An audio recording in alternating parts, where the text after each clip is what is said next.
Americans, who was your favorite president? Why?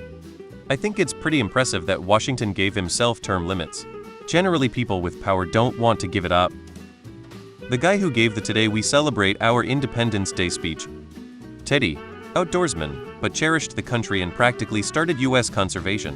Progressive, pro-Navy as a force for peace deterrence, and some of the first real progress in reeling in corporations and establishing labor rights. I wish he had more time. His campaign quotes on a living wage would feel right at home nowadays. Washington, for his unique system of weights and measures, not to mention words. Abraham Lincoln, I feel like he was the most intelligent president the U.S. had. Well-spoken and kind.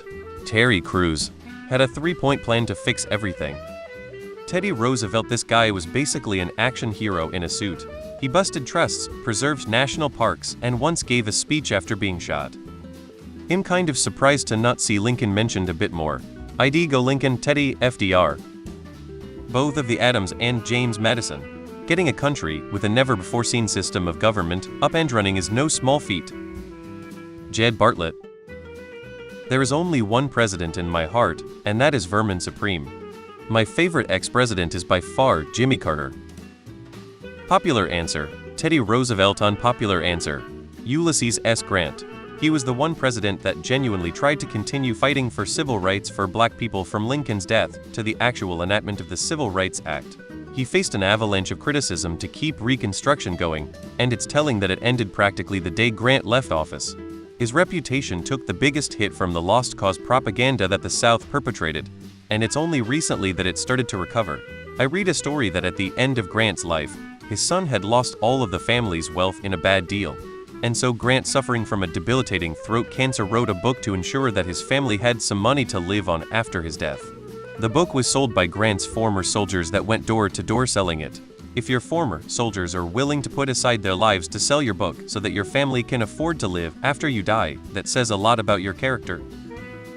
Abraham Lincoln, just a rare example from history of someone that was clearly a good guy. Teddy Roosevelt, because he embodied some of the traits that I find uniquely American. No challenge was too big, he took defeat hardships, but got back up to fight again, and he stood up for the little guy. Also Abraham Lincoln, because the man's entire time in office was spent navigating the most challenging period in our nation's history, and he kept the country whole. And then as soon as the conflict ended, he was assassinated. He gave it all for this country. Eisenhower. He kicked German ass overseas, then came home and built the interstate highway system. On his way out, he warned against many of the corrupt core taking over our democracy. George Washington. He was reluctant to take the position, a quality of someone who wants to do a good job, and established the precedent for peaceful transfer of power. Lincoln saved the Union. Carter is the best person to have been POTUS. William Henry Harrison did the least damage to the world during his tenure. Eisenhower, for saying it out loud, military-industrial complex.